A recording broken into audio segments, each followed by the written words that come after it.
Assalamualaikum warahmatullahi wabarakatuh. Rekan-rekan sekalian, pada kesempatan ini dalam PTM kita akan membahas kapasitas produksi backloader.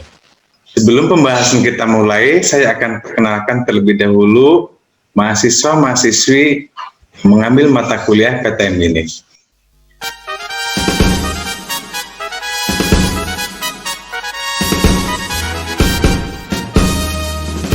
Tuhan Nusa Putra, satukan jiwa raga.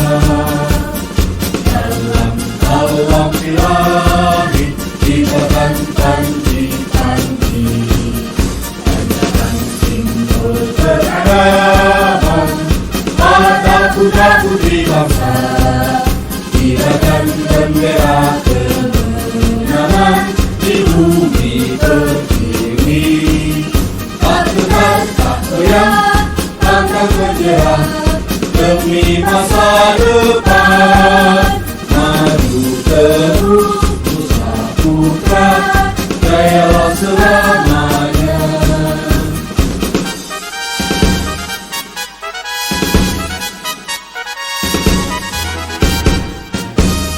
Benturan Nusa Putra, satukan jiwa raga.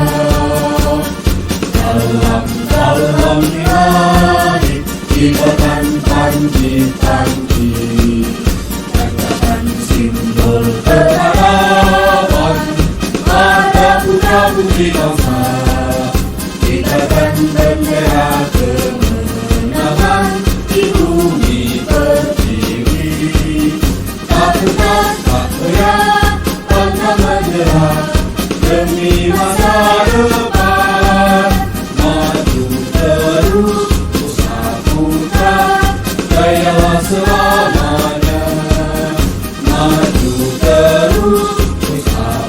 Dalam membahas kapasitas produksi backloader, mari kita awali dengan studi kasus.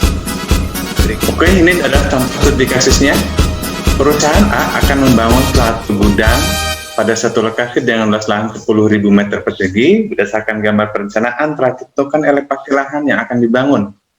Setelah melihat peta kontur, ternyata harus dilakukan pembuangan tanah. Berdasarkan hitungan diketahui bahwa tanah yang harus dipindahkan sebanyak 12.000 meter kubik.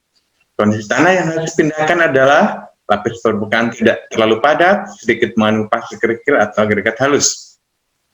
Manajemen perusahaan telah bekerja sama dengan perusahaan armada. Perusahaan armada telah sepakat menggunakan dump truk-nya untuk mengangkut tanah dengan kapasitas tertentu. Tetapi perusahaan armada tidak mempunyai backloader untuk menaikkan tanah ke dalam dump truk tersebut. Perusahaan A juga tidak mempunyai backloader. Perusahaan A terpaksa harus sewa backloader. Tetapi manajemen perusahaan A masih menganalisis berapa lama harus sewa backloader. Kemudian, perusahaan B menawarkan backloader untuk disewa. Harga sewa per jamnya adalah 800.000, include operator serta bahan bakar. Backloader yang ditawarkannya adalah backloader tipe WA4306-231HP. Kondisi masih baru, kapasitas bucket 3,5 meter kubik, dan operatornya cukup berpengalaman atau ahli. Berdasarkan pengalaman perusahaan B, kinerja backloader untuk mengerjakan tanah perusahaan A, kecepatan backloader dapat mencapai waktu pengisian bucketnya 5 detik, waktu mengangkat beban dan swing 10 detik, dan waktu dumping 3 detik. Kemudian ditanya, berdasarkan uraian informasi di atas, maka apa saja yang harus didata? Yang kedua, berapa lama perusahaan A harus sewa backloader? Kemudian berapa biaya backloader per meter kubik tanah yang harus dipindahkan? Oke, untuk menjawab studi kasus ini, pertama-tama kita perlu pahami, kita perlu tahu dulu yang seperti apa backloader. Nah, ini adalah gambarannya backloader. Contohnya, ini backloader, ini backloader.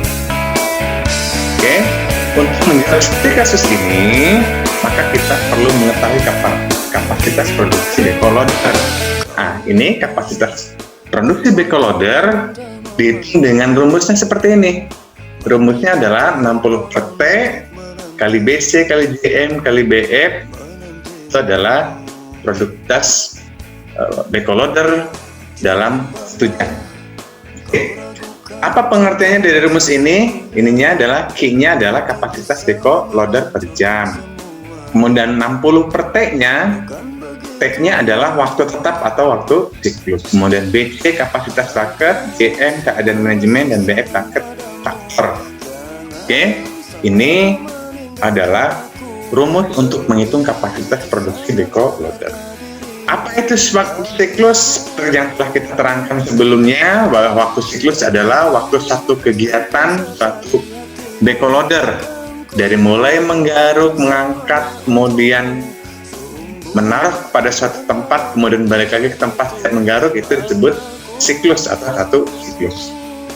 Rumus menghitung waktu siklusnya adalah dengan TM 60 per T dalam menit per siklus. Ini apa? Waktu siklus.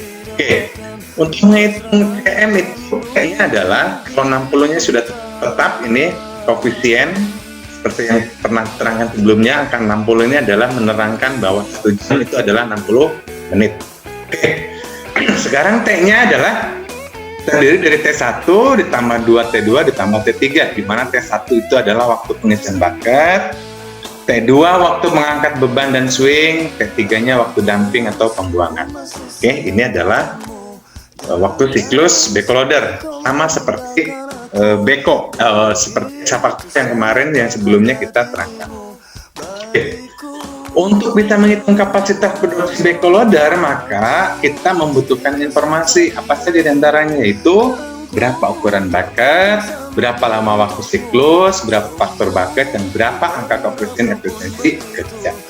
Nah, untuk mengetahui informasi itu, dari mana kita mendapatkannya, ya? Bagaimana kita mengetahui ukuran bucket, waktu siklus, faktor bucket, efisiensi kerjanya? Oke, ini sebagai contoh. Untuk mengetahui ukuran bucket, kita bisa langsung, ini contohnya, kita langsung browsing saja dari ini adalah well loader unit traktor gitu ya. Kita bisa langsung browsing di sini untuk mengetahui. Contoh di sini, model ini, engine outputnya ini, bucket capacity-nya ini, dan seterusnya dan seterusnya. Nah, ini kita bisa langsung browsing kepada distributor atau penjual alat berat tersebut. Oke. Kemudian selanjutnya adalah inilah cara menghitung waktu siklus. Tadi udah jelas rumusnya adalah waktu siklus adalah T1 ditambah 2 T2 ditambah T3. Contoh, jika T1-nya 5 detik, T2-nya 10 detik, dan T3-nya 3 detik, maka waktu siklus dapat dihitung seperti di bawah ini. Berarti 5 tambah 2 kali 10 ditambah 3 atau 28 detik jika menggunakan satuan waktu detik. Atau kita menggunakan satuan waktu menit, ya, maka 0,0833 ditambah 2 kali 0,1667 tambah 0,05 atau sama dengan 0,467 menit, ya. Oke, maka waktu siklusnya adalah 128,57 siklus. Nah, ini berdasarkan data ini, waktu ini kita dapat hitung. Maka dalam satu jam itu akan terdapat 128,57 siklus.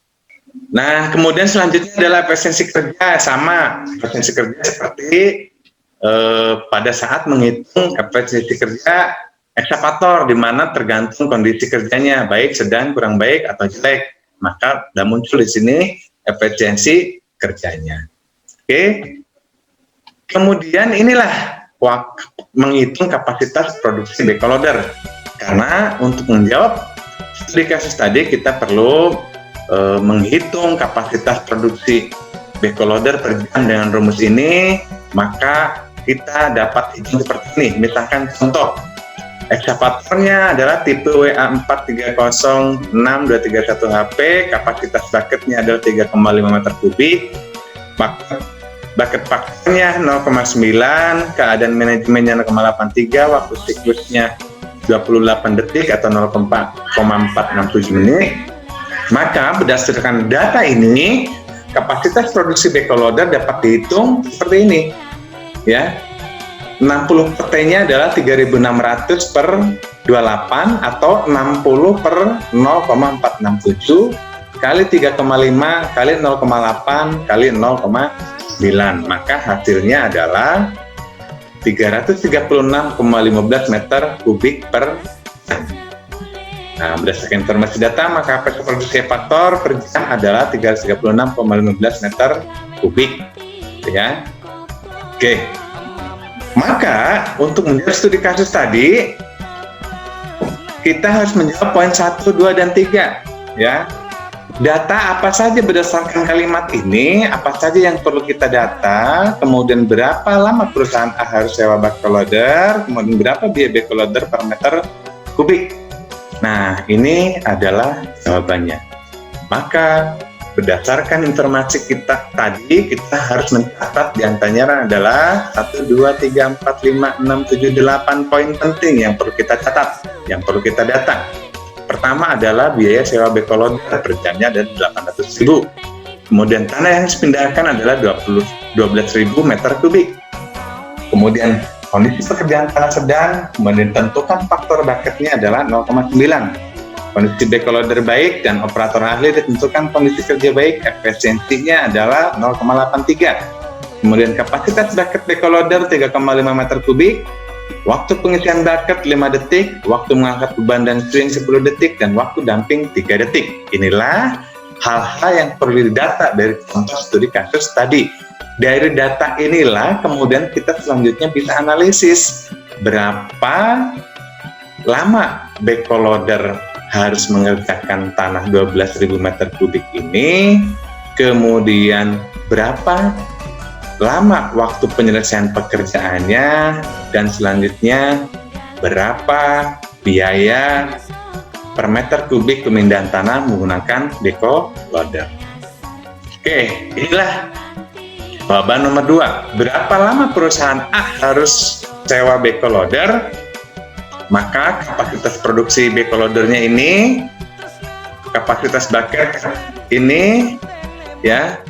Oke, berdasarkan data bahwa kapasitas bucketnya adalah 3,5, maka perlu kita kalikan faktor bucket, yaitu menjadi 0,9 faktor bucketnya, maka kapasitas bucketnya menjadi 3,15. Kemudian waktu siklusnya seperti contoh tadi, yaitu waktu peak siklusnya T1 tambah 2T2 tambah T3, ini jadinya, maka waktu siklusnya adalah 0,467 menit. Kemudian kapasitas produksi backloader adalah 60 per 0,467 kali 3,15 kali 0,83 kali 0,9, atau kapasitas produksi backloader per jamnya adalah 302,32 meter kubik. Kemudian berapa lama waktu untuk menyelesaikan pekerjaan tanah tadi? Nah, berapa lama berarti volume tanah yang dipindahkan dibagi kapasitas produksi bucket, kapasitas produksi backloader per jam, atau dihitung dengan data tadi, tanah yang dipindahkan adalah 12.000 meter kubik, kemudian kapasitas produksi backloader per jam adalah 302,32 meter kubik, maka backloader harus memindahkan atau harus menaikkan tanah itu adalah sebanyak 39,69 jam, atau apabila kita bulatkan menjadi 40 jam. Oke. Kemudian yang ketiga, berapa biaya backloader per meter kubik tanahnya? Kalau tadi per jam itu kita sewa backloader itu 800.000, ya. Sekarang yang ditanya itu terhadap biaya tanah, terhadap tanah. Berarti untuk memindahkan tanah tersebut, ya, untuk sewa backloader dikonversi ke dalam meter kubik tanah itu contohnya berapa per meter kubik tanah. Maka untuk menghitung biaya per meter kubik tanah menggunakan backloader adalah biaya sewa X faktor per jam dibagi produktivitas backloader per jam. Atau ini berdasarkan data tadi, biaya sewa X faktor per jam adalah 800.000, kemudian kapasitas produksi per jamnya adalah 302,32, maka dapat kita hitung bahwa biaya X faktor dikonversi ke dalam tanah adalah biaya pemindahan tanah menggunakan backloader adalah 2.646 per meter kubik. Oke, Demikian pembahasan tentang kapasitas produksi backloader, ya. Yang selanjutnya kita perlu memperhitungkan peralatan pendukung lainnya, tidak hanya backloader, karena backloader akan berkaitan jika kita memindahkan tanah seperti contoh studi kasus tadi, maka perlu alat lain yang memindahkannya, ya. Diantaranya adalah dump truck. Yang selanjutnya kita perlu analisis berapa banyak kita harus menyediakan dump truck agar produktivitas backloader itu efektif. Kalau tadi yang kita hitung kapasitas produksi backloader itu tanpa ada tunggu, gitu ya. Bagaimana kita menyediakan pendukung lainnya, alat lainnya, misalkan dump truck, agar backloader tidak sampai menunggu terlalu lama, gitu ya. Nah, selanjutnya kita akan bahas di sesi-sesi yang lain mengenai kapasitas dump truck, sehingga kita bisa menganalisis ketika kita sewa backloader, maka kita perlu sewa dump truck atau kita perlu menyiapkan dump truck berapa unit. Oke, cukup kesempatan ini, kurang lebihnya mohon dimaafkan. Wabillahi taufiq wal hidayah. Walakum minkum. Wassalamualaikum warahmatullahi wabarakatuh.